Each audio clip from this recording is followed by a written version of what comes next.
Hey guys, welcome back to the channel. I'm going to go through 4 games that are coming out this year that I'm very excited for and intrigued by. So just going to give a bit of gameplay footage and a few of my thoughts. Real short video, but yeah, hope you enjoy. So we start our video with Assassin's Creed Mirage, which is out on 5th October and on both PS5, PS4. I think this is the only game on the list that is on both consoles for PlayStation, which is good. I've actually never played an Assassin's Creed from start to finish. The last one I tried playing was Odyssey, and it was just too vast, too big, and kind of got a bit too repetitive for me. But for some reason, this one really appeals to me. I think it's a combination of the setting. I think it just looks beautiful and really well rendered out, and just, yeah, really amazing, really lived in. From everything that I've heard and the reports on the game is that it's a bit more traditional, old school Assassin's Creed. It's a bit more smaller and more stealth based. So it hopefully won't be this whole big, vast open world game where you just have to go through all the regions doing so much stuff. So out really soon, and I think this will definitely be a big hit because these games are so popular, and I'm very excited for it. I think it's going to be fun. Whilst trophy hunting, I do want to get like a game from every kind of big franchise as much as I can on the trophy list. I don't have an Assassin's Creed game, so I think like this might be a good one to get and to then work on the trophy list. One thing I also like as well is that it's coming in at a reasonable price. It's not one of those kind of big AAA games selling for like £60 or $60. I'm going to double check the price, but I believe, yeah, you can get it for, in the UK, £45. So I think that's pretty good for a big kind of AAA studio game. Obviously, they've probably kind of taken on board that it's a smaller game compared to Odyssey and Valhalla, etc. So the price reflects that, and I think that's kind of nice. So I think this will be a game that I do probably get day one. I'm not sure I will play it immediately because I'm a bit stung by Star Wars Jedi Survivor in that even I think 2 weeks ago I got a patch that was to fix it. So I'm kind of probably going to get it and then wait and see that it's actually a working game before I start on it. But yeah, it looks so good. I do love stealth games. So this kind of ticks a lot of boxes, especially in terms of going to like these little outposts and picking your best strategy on how you're going to take down enemies. And now we have Robocop Rogue City, which is out 2nd November on the PS5. First person shooter, playing as the iconic Robocop. I'm always on the lookout for a good first person shooter single player game, and this might be it. It looks pretty good. Kind of sometimes it gives me the vibe of, those arcade games you get when you go to the actual arcade and you kind of got the gun in your hand and all the enemies just keep showing up and you're just shooting them down. Kind of does give me off that vibe. I presume it's not going to be obviously a stealth orientated game. It is going to be just to get in there and shoot them all up, like as you're seeing now. It looks pretty good. From what I've seen of reviews and first impressions, one thing that stood out that was interesting was some people said that it was almost too easy, that Robocop kind of feels a bit invincible and you don't take too much damage. But I'm sure as the game progresses, it gets harder and harder. Enemies get probably, I don't know, armor-piercing bullets or something, or upgrades, and it becomes harder and harder. But yeah, I think it looks pretty good. I think it looks pretty straightforward. I know it's not just the whole shoot 'em up experience. There is like a kind of a bit like the Arkham games, almost like a detective mode where you go through and you get side cases, and I think you go to like crime scenes and you get clues and you have to kind of figure out what's happened there. A lot like the Arkham games, particularly Arkham Knight. And I think that then gives you all the clues you need for the main story missions. So yeah, all in all, I think this would be an interesting game. Platinum wise, I have no idea what the trophy list is going to be like, but as soon as I know, I'll hopefully do a review. This is your base of operations, the police station. And I'm not sure, this is gonna sound so random, but I'm not sure if he like runs. I don't know if you just stomp around like this all the time. So maybe that's kind of the pacing of the game. And that's kind of how it's designed. But yeah, all in all, I think this looks pretty decent. Again, one that I'm going to wait to see reviews, make sure the game's not broken on release, see reviews, see the trophy list, and then make a decision on whether or not I get this so soon after it's released. Then next up, we have releasing on 7th November for the PS5 only is Banishers Ghost of New Eden.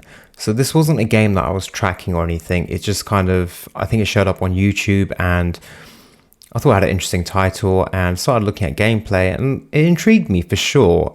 So if you don't know anything about this game, it's in New Eden, 1695. Antea and Red are lovers and banishers, ghost hunters who vow to protect the living from the threat of lingering ghosts and specters. Following a disastrous last mission, Antea is fatally wounded, becoming one of the spirits she loathes. In the haunted wilds of North America, the couple desperately searches for a way to liberate Antea from her new plight. So, seeing there's two main characters, I thought it might be a co-op game, but everywhere I've looked and researched, I don't see any reference to it. And apparently you play as both Antea and Red.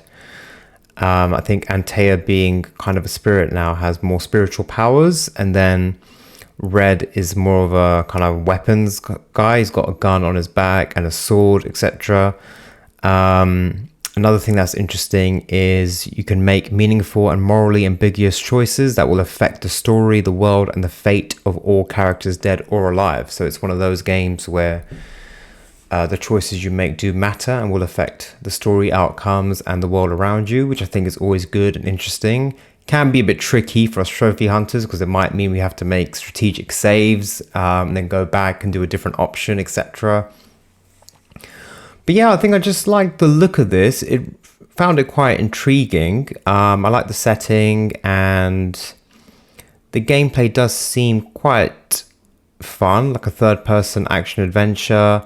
He's got a gun, which I'm happy with because I've now come to realize that I just prefer, when it comes to combat, I prefer games where there's guns involved. I'm just not good at this whole sword parrying, swinging thing.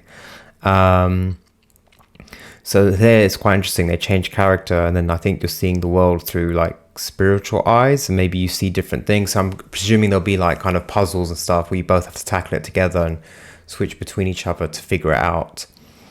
And there's probably going to be boss battles where I guess you either fight together or maybe you switch between them and you do damage with the kind of human weapons, guns and swords, or then you do damage with the spiritual abilities that she has.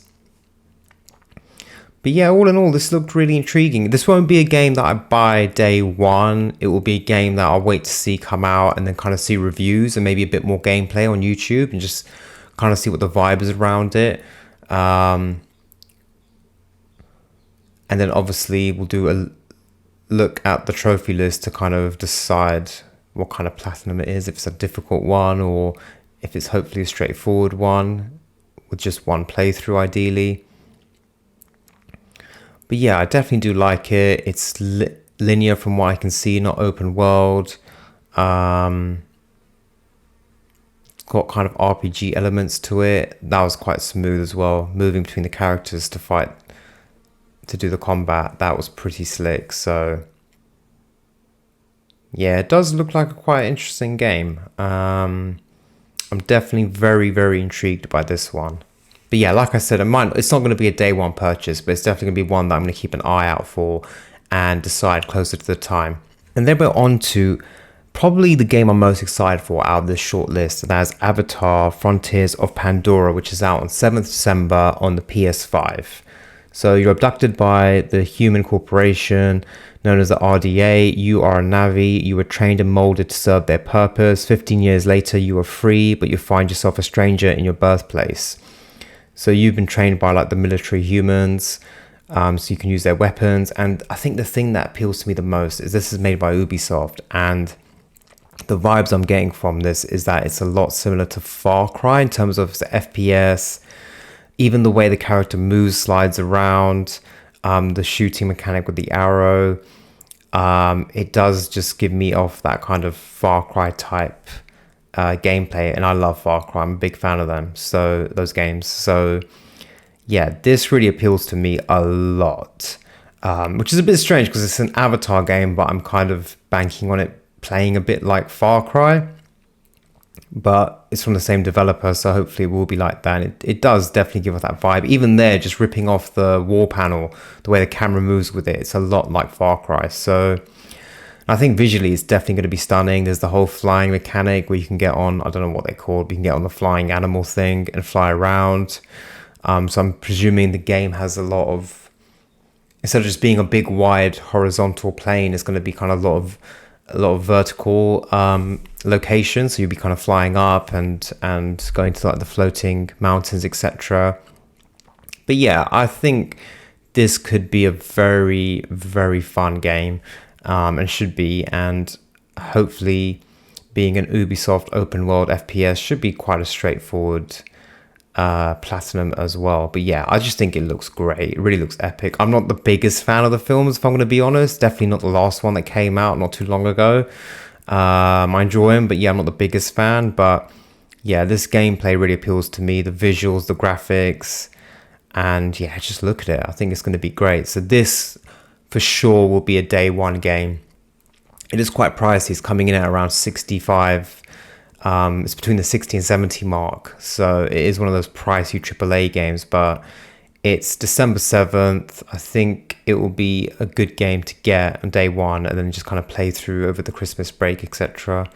But yeah, this one I'm very, very excited for.